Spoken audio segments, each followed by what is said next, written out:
Waalaikumsalam warahmatullahi wabarakatuh. Alhamdulillahirrahmanirrahim. Wassalatu wassalamu ala sayyidina Muhammadin wa ala alihi wa ashabihi wa tabi'in wa tabi'i tabi'in wa man tabi'ahum bi ihsan ila yaumiddin. Thumma amma ba'd. Jemaah salat subuh yang kami muliakan, rahimani wa rahimakumullah. Kita lanjutkan pembahasan kita. Kita masuk dalam bab yang baru, yaitu babun irham man fil ard. Bab tentang sayangilah apa yang ada di muka bumi. Irham man fil ard. Sayangilah apa yang ada di muka bumi. Di sini disebutkan sebuah hadis dari sahabat Umar bin Al-Khattab radhiyallahu ta'ala an, yang riwayatnya dalam sanad Imam Bukhari disebutkan haddatsana Hafiz bin Umar qala haddatsana Syu'bah an Abdul Malik bin Umar an Qabisah an Jabir Qabisah bin Jabir an Umar, dari sahabat Umar bin Al-Khattab radhiyallahu ta'ala an. Berarti hadis ini adalah hadis yang mauquf. Hadis mauquf itu hadis yang isinya ucapan sahabat, itu hadis mauquf.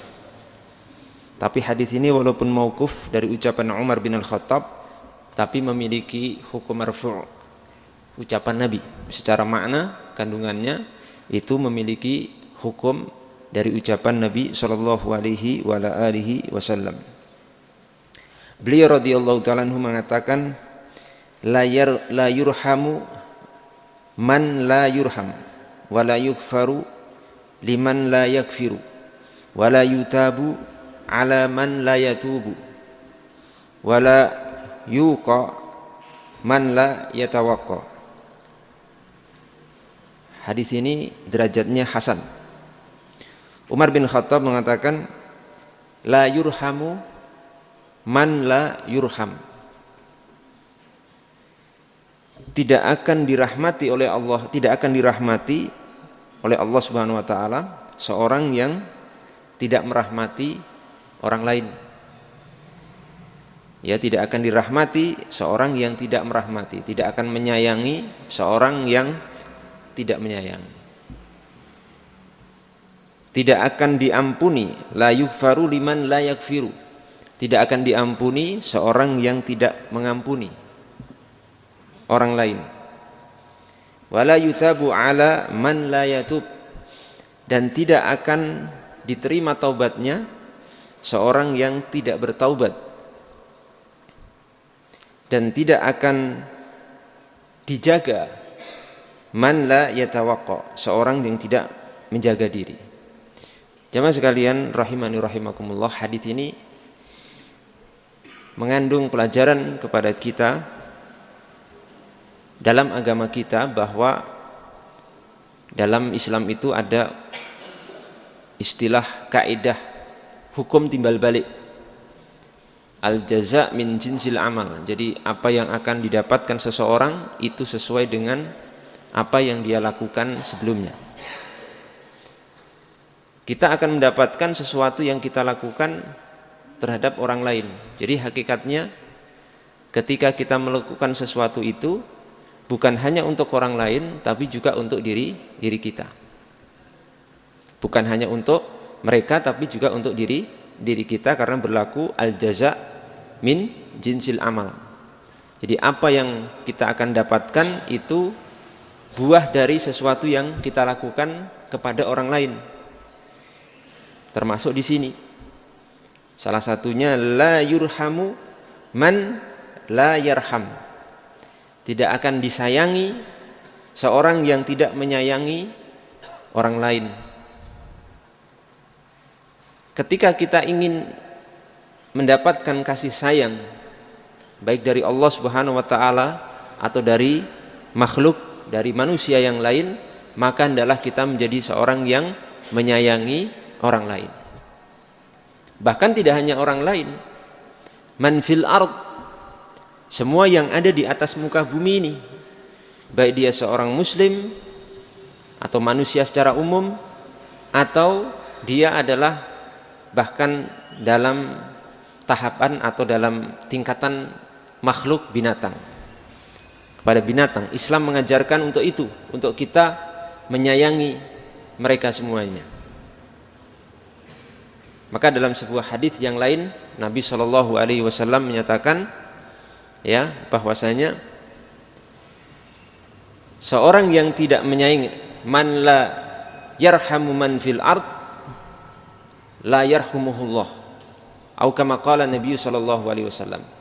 Seorang yang tidak menyayangi man fil ard, apa yang ada di atas muka bumi ini, maka dia tidak akan disayangi oleh Allah Subhanahu wa taala. Jadi ini hukumnya timbal balik. Mari kita berusaha untuk apa? Menjadikan diri kita pribadi yang penuh kasih sayang, penuh rahmat kepada sesama muslim secara khusus. Bahkan Islam itu menjadi rahmat bagi tidak hanya muslim, bahkan bagi non muslim. Karena Allah Subhanahu wa taala mengutus Nabi Muhammad SAW juga untuk rahmat bagi semesta alam. Wa ma arsalnaka illa rahmatan lil alamin. Dan tidaklah aku mengutusmu wahai Muhammad SAW kecuali apa? Untuk rahmatan lil alamin. Rahmat bagi semesta alam. Semesta alam maksudnya semuanya. Jadi bahkan Islam ini rahmat bagi apa?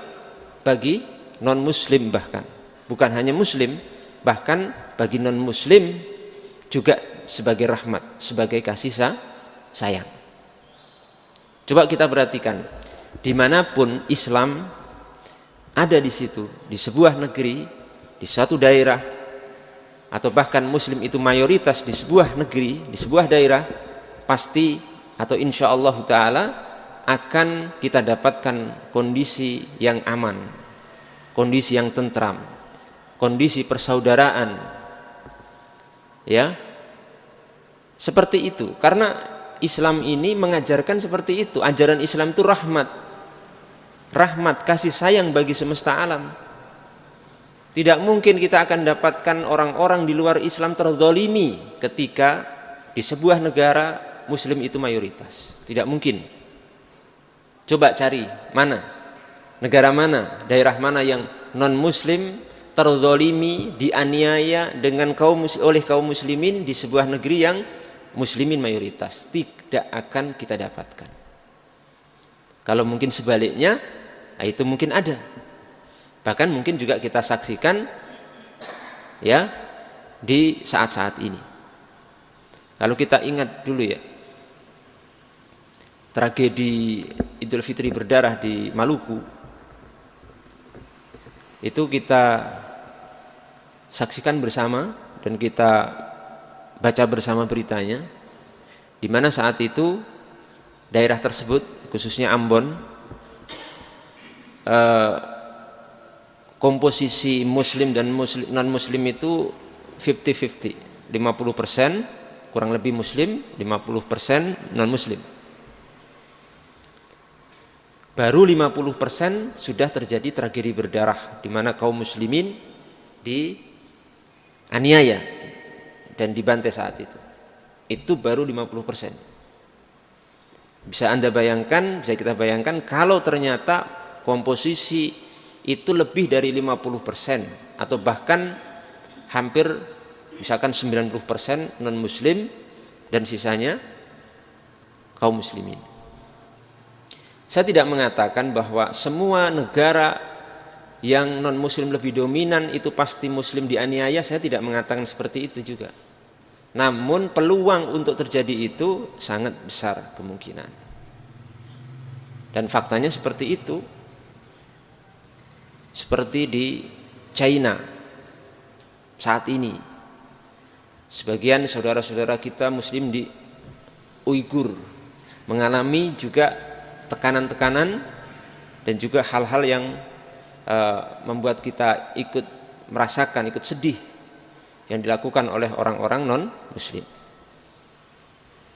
Juga kita dapatkan di India yang saat ini mungkin di India itu memang di barisan kaum muslimin ada pihak-pihak yang mungkin melakukan kesalahan, itu kita tidak akan tutup. Mungkin ada pihak-pihak yang memiliki sebuah pemahaman ataupun keyakinan yang mungkin tidak selaras dengan Islam, mungkin ada. Tapi kita tidak bisa menutup mata bahwa tragedi itu juga terjadi bukan kesalahan dari muslimin secara umumnya. Karena di sana itu ada diskriminasi. Muslim itu didiskriminasi di negara itu. Tidak bisa melakukan ini, tidak bisa itu, tidak ini, tidak itu, sehingga terjadi apa? Pergolakan. Akhirnya yang jadi korban kembali kepada kaum muslimin. Jumlah muslim di India itu sebenarnya cukup lumayan banyak ya, karena sekitar 200 juta. Tapi lawannya itu lebih banyak lagi, karena jumlah penduduk di sana itu luar biasa di India itu. Jadi faktanya seperti itu. Di India, di China, di berbagai negara. Dan ini tidak akan kita dapatkan ketika apa? Ketika kaum muslimin mayoritas di sebuah negeri, di Indonesia. Karena rahmat, dakwah Islam itu rahmat. Wa ma arsalnaka illa rahmatan lil alamin tadi. Oleh karena itu, jamaah sekalian, saya mengajak kepada saya sendiri dan juga kepada jamaah yang saya muliakan, mari kita untuk berusaha menampilkan Islam itu dalam bentuk yang seperti ini. Islam sebagai rahmat bagi semesta alam, semesta, kasih sayang bagi semesta alam. Kemudian juga kita berusaha untuk menghiasi diri kita dengan sifat rahmat dalam kehidupan kita, baik kepada sesama muslim, ya, orang-orang di sekitar kita, kepada orang tua kita, kepada istri kita, kepada anak kita, kepada tetangga kita, kepada orang-orang dekat kita, terkhusus kepada kaum du'afa, orang-orang lemah, orang-orang fakir wal miskin, para anak yatim, al-yatama. Itu kita jadikan rahmat, kita sayangi mereka sebagaimana kita menyayangi diri kita sendiri. La yu'minu ahadukum hatta yuhibba li akhihi ma yuhibbu li nafsihi. Tidak akan sempurna iman seseorang sampai apa? Sampai dia mencintai sesuatu untuk orang lain sebagaimana dia mencintai sesuatu itu untuk dirinya sendiri. Kita ikut merasakan. Jadi Islam itu agama yang sempurna, agama yang kita ditarbiyah di dalam agama ini bukan hanya untuk hidup diri sendiri, tapi untuk juga orang lain, untuk merasakan sesuatu yang dirasakan oleh orang lain. Dan jangan khawatir, pasti Allah Subhanahu wa taala akan memberi kehidupan kita dengan apa yang kita lakukan itu balasan yang setimpal dengan apa yang kita lakukan sebelumnya. Dulu saya pernah punya seorang teman, termasuk jamaah pengajian saya waktu itu. Beliau ini seorang yang sudah menikah, mungkin hampir 12 tahun, tapi belum dikaruniai anak. Sudah 12 tahun, cukup lumayan. Sangat mendambakan anak, sangat ingin memiliki anak gitu ya. Tapi sampai 12 tahun belum dikaruniai momongan oleh Allah Subhanahu wa taala. Satu ketika di daerahnya, di kampungnya itu ada keluarga anak yatim. Jadi awalnya itu anak yatim ini jumlahnya 5, ikut bapaknya. Tapi qadarullah ibunya sudah meninggal dulu. Tapi qadarullah dengan berlalunya waktu, bapaknya ini juga sakit dan akhirnya meninggal. Dan si bapak dengan 5 anak yatim ini enggak punya rumah, tunawisma. Tidak punya saudara satupun dan tidak punya tempat, enggak punya tempat tinggal. Dan waktu itu sementara waktu hanya numpang di rumah seseorang yang tidak dipakai begitu.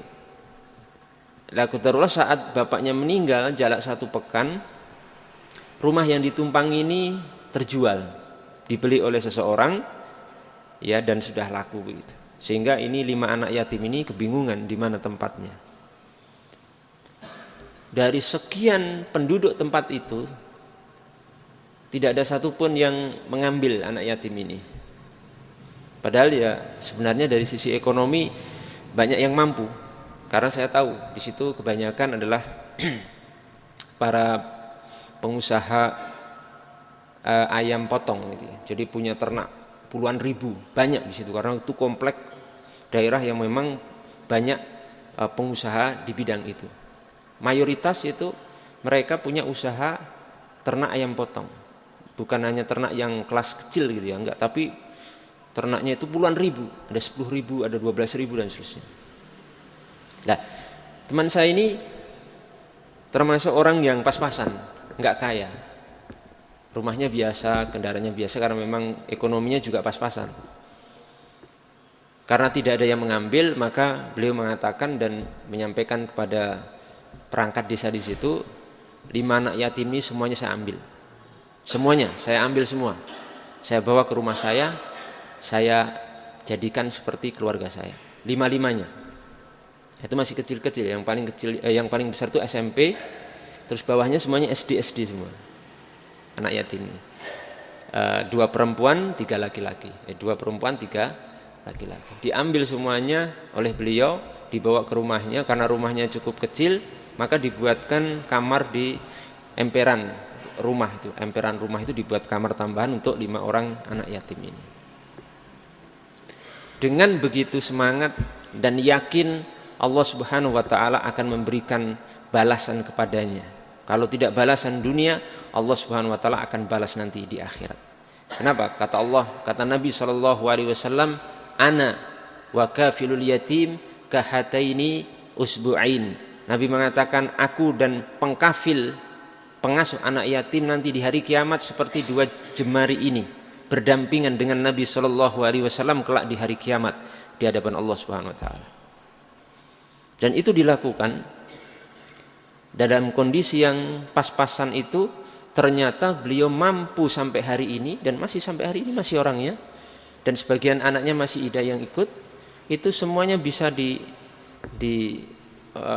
dikafil semuanya, bisa diberi makan, bisa disekolahkan, bahkan sebagian disekolahkan, bisa diberikan hal yang layak lah, tempat tinggal, baju dan seterusnya. Masya Allah, jamaah sekalian. Maka shadaqah Nabi SAW ketika mengatakan tidak akan dirahmati orang yang tidak merahmati orang lain. Kita itu menjadi muslim yang punya empati, mudah merasakan sesuatu yang dirasakan oleh saudara kita atau yang menimpa saudara kita. Oleh karena itu nanti kita akan mendapatkan apa yang pernah kita lakukan untuk orang lain, yaitu akan menjadi sesuatu yang kembali kepada diri kita. Jangan khawatir. Ya. Kemudian Nabi mengatakan wala yughfaru liman la yakfiru. Tidak akan diampuni seseorang yang tidak mengampuni. Artinya apa? Ketika kita ingin menjadi seorang yang mudah diampuni dosa-dosa kita oleh Allah Subhanahu wa taala, maka jadikan kita itu seorang yang suka memaafkan. Suka memaafkan orang lain, suka memaafkan kesalahan yang dilakukan oleh orang lain. Mudah memaafkan. Itu nanti dampaknya apa? Allah Subhanahu wa taala akan mudah memaafkan apa? Dosa-dosa kita, kesalahan kita. Saat kita melakukan itu untuk orang lain. Jangan jadi muslim yang pendendam, suka dendam kepada seseorang. Ya, kalau sudah ada sesuatu, dendam itu dibawa sampai mati, bahkan sampai nanti hari kiamat. Itu bukan seorang muslim yang baik. Seorang yang baik adalah seorang yang suka memaafkan, pemaaf orangnya. Ya, pemaaf kepada sesuatu yang menimpa dirinya. Walaupun kadang kita ini dirugikan dengan kejadian itu, tapi kita berusaha menjadi seorang yang pemaaf. Disifati oleh Allah dalam Al-Quran, orang yang beriman itu wa'afina anin nas, orang yang suka memaafkan apa? Orang lain. Suka memaafkan. Jamaah sekalian, karena mungkin orang yang kita maafkan itu adalah mereka juga seorang yang sebagai manusia biasa kadang melakukan sebuah kesalahan, sebuah dosa yang mungkin juga mereka sebenarnya mungkin tidak menghendaki melakukan itu. Maka apa? Kita berusaha untuk memaafkannya. Nanti kalau kita berbuat salah juga kepada seseorang, kita akan mudah dimaafkan. Karena perlu kita ketahui bahwa dosa yang berkaitan dengan sesama makhluk, sesama manusia itu tidak akan pernah terampuni oleh Allah Subhanahu wa taala sampai nanti hari kiamat, kecuali mendapatkan ridha dan penghalalan, ridha, kerelaan dan dihalalkan oleh orang yang kita berbuat dosa kepadanya. Kan syarat taubat itu ada 3 kalau berhubungan dengan Allah, dan ada 4 kalau berhubungan dengan sesama makhluk. Kalau berhubungan dengan dosa seorang hamba kepada Allah langsung, syaratnya ada 3. Pertama apa? Pertama, melepaskan maksiat atau dosa tersebut, berhenti dari maksiat itu. Yang kedua adalah dia menyesali perbuatan maksiat yang pernah dia lakukan sebelumnya. Yang ketiga, dia berazam kuat, berniat kuat tidak akan kembali kepada dosa itu selamanya. Ini kalau apa? Dosanya berhubungan dengan Allah langsung.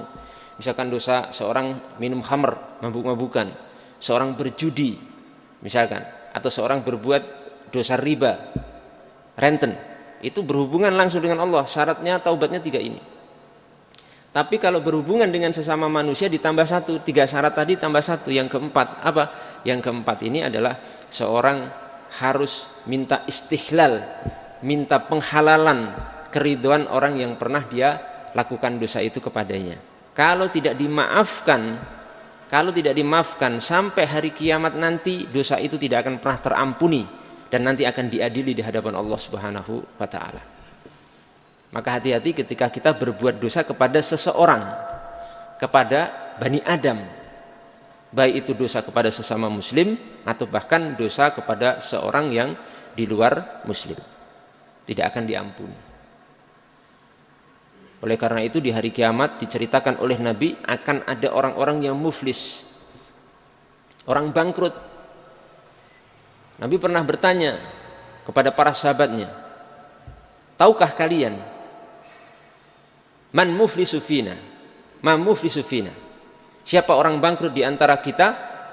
Para sahabat mengatakan orang bangkrut itu orang yang tidak punya dinar wala dirham. Tidak punya dinar dirham itu orang bangkrut ya Nabi. Nabi mengatakan bukan itu. Orang bangkrut di hari kiamat itu ya man ya'ti yaumal qiyamati, orang yang datang di hari kiamat ya bisaumi dengan pahala saum, wa bisalah dengan pahala salat, wa bisadaqah dengan pahala sedekah, wa dengan pahala-pahala ini, tapi di dunianya dia melakukan dosa-dosa berhubungan dengan sesama manusia atau sama muslim. Tapi dia di dunianya daraba hada, memukul si fulan, wa syatama hada, mencela si fulan, wa qadhafa hada, telah menuduh memfitnah si alan, sampai akhirnya di hari kiamat diadili di hadapan Allah. Kalau di sana itu tidak bisa dibayar, kita tidak bisa membayar dengan uang, tidak bisa membayar dengan ini tidak bisa. Itu hanya di dunia. Terus bagaimana caranya? Caranya dibayar dengan kebaikan pelaku dari kezaliman itu. Jadi pelakunya ini diambil kebaikannya, diberikan kepada orang yang pernah dia tuduh, diambil lagi kebaikannya, amal solehnya diberikan untuk orang yang pernah dia pukul, diambil lagi kebaikannya, diberikan kepada orang yang pernah dia lakukan kezaliman yang lain, sampai akhirnya habis pahalanya yang sudah dia usahakan ya berpuluh-puluh tahun, berlelah-lelah di dunia, dan dia ternyata habis di akhirat kelak.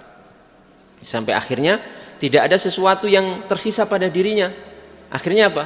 Akhirnya dia dimasukkan ke dalam neraka Allah Subhanahu wa taala karena dosa tersebut. Maka ini perlu kita harus waspada dengan dosa ini. Ya, kalau dosa kepada Allah lebih ringan, bukan berarti saya menganjurkan kita berbuat dosa kepada Allah ya, tapi itu lebih ringan cara taubatnya daripada kita berbuat dosa kepada siapa? Sesama manusia atau kepada Bani Adam. Imam Nawawi rahimahullah itu membuat bab khusus dalam kitabnya Riyadhus Shalihin tentang bab ini, tentang bab ini. Kemudian juga yang terakhir hampir sama dengan yang sebelumnya, wala yutabu ala man la yatub. Tidak akan dimudahkan untuk diterima taubatnya seorang yang tidak pernah bertaubat. Artinya marilah kita berusaha untuk segera bertaubat dari dosa yang pernah kita lakukan ya, kepada Allah Subhanahu wa taala supaya kita menjadi orang-orang yang mudah diterima taubatnya oleh Allah Subhanahu wa taala. Jamaah sekalian rahimani wa rahimakumullah. Kemudian yang terakhir adalah seorang yang tidak akan dijaga oleh Allah Subhanahu wa taala, seorang yang tidak menjaga. Seorang yang menjaga orang lain itu akan dijaga oleh Allah Subhanahu wa taala. Menjaga kehormatannya, menjaga harga dirinya, menjaga keluarga, menjaga rumahnya, menjaga sesuatu. Jadi maaf ya kalau misalkan saya kok rumah saya umpamanya sepeda saya kemalingan, dicuri orang, karena mungkin sangat mungkin sebabnya karena kita itu kurang memperhatikan penjagaan kita kepada orang lain. Rumah orang lain, harta orang lain, kehormatan orang lain jarang kita jaga atau tidak pernah kita jaga, sehingga apa? Allah ambil sesuatu dari kita. Kenapa? Karena buah perbuatan kita. Tapi orang yang suka menjaga, misalkan tetangga kita pergi, rumahnya ditinggal, kita jaga. Ada orang yang mau mengganggu gini, kita jaga. Oh kok tetangga kita sepeda motornya lupa, malam-malam belum dimasukkan, kita jaga. Kita mungkin bisa kita sampaikan, kita ketok pintunya, ini sepedanya belum dimasukkan, tolong dimasukkan. Itu kan ikut menjaga harta orang lain. Insya Allah kalau kita seperti itu, Allah Subhanahu wa taala akan menjaga diri kita, keluarga kita, harta kita, bahkan mungkin termasuk apa yang kita miliki semuanya. Itu akan dijaga oleh Allah Subhanahu wa taala dengan apa? Dengan kita menjaga sesuatu milik saudara kita. Jangan jadi seorang yang acuh gitu ya. Acuh artinya enggak mau tahu dengan sesuatu yang ada pada saudara kita, pada orang lain, tapi menjadi pribadi yang begitu perhatian termasuk dalam hal-hal yang seperti ini. Bapak Ibu sekalian yang kami muliakan rahimani wa rahimakumullah, sebagai penutup ya saya akan sampaikan sebuah kisah ya. Jadi ada kisah tentang bagaimana seorang itu melakukan sesuatu untuk menolong saudaranya dalam hal kecil, tapi itu luar biasa kalau kita pikirkan. Jadi ada seorang ulama namanya Hatim Al-Ulwan, seorang imam, seorang ulama namanya Hatim Al-Ulwan. Ini ulama besar, sangat faqih sehingga banyak orang yang bertanya kepada beliau. Satu ketika ada seorang perempuan itu datang kepada ulama ini Hatim Al-Ulwan untuk menanyakan sebuah permasalahan agama. Kemudian diterima, masuk, diterima. Tapi saat perempuan ini sudah mulai berbicara mengajukan pertanyaan kepada imam ini, perempuan ini perempuan ini kentut, keluar angin dan keras suaranya. Itu kalau di zaman itu adab, termasuk adab yang sangat buruk. Dan ini akhirnya malu sekali si wanita ini. Kenapa? Karena pas di hadapan ulama mau bertanya, tapi pas mulai berbicara dia kentut, keras. Sehingga wanita ini malu sekali. Bahkan dia berencana ingin pergi dan tidak melanjutkan pertanyaannya karena sangat malu. Karena waktu itu ada imam ini dan ada beberapa orang yang hadir saat itu. Lah imam ini mengetahui bahwa wanita itu kentut. Dan dia tahu persis bahwa wanita ini sangat malu dengan kejadian itu. Bagaimana cara dia menolong, ulama ini menolong perempuan itu? Langsung Imam Hatim Al-Ulwan ini melakukan sebuah keputusan bagaimana caranya untuk menyelamatkan harga diri dari wanita itu. Caranya apa? Kemudian imam ini berkata waktu itu, irfa sautik atau irfa sautaki. Maaf, tolong keraskan suara Anda untuk mengesankan bahwa beliau ini pendengarannya terganggu atau tuli. Sehingga wanita ini menyimpulkan bahwa berarti imam ini tidak mendengar suara kentut saya. Begitu. Padahal imam ini mendengar, cuma beliau mengatakan seperti itu untuk mengesankan kepada si wanita bahwa beliau tidak mendengar suara kentutnya. Padahal dengar sebenarnya. Akhirnya wanita ini merasa apa? Merasa lega. Waduh, alhamdulillah imam ini, ulama ini enggak dengar suara kentut saya.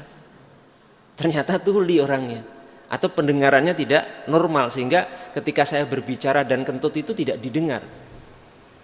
Akhirnya diangkat suaranya kembali, bertanya kembali, dan dijawab dan selesai. Akhirnya perempuan itu pulang dalam kondisi lega karena sudah tertutupi kekurangannya, dibantu oleh orang yang saat itu dia tanya, yakni Imam Hatim Al-Ulwan.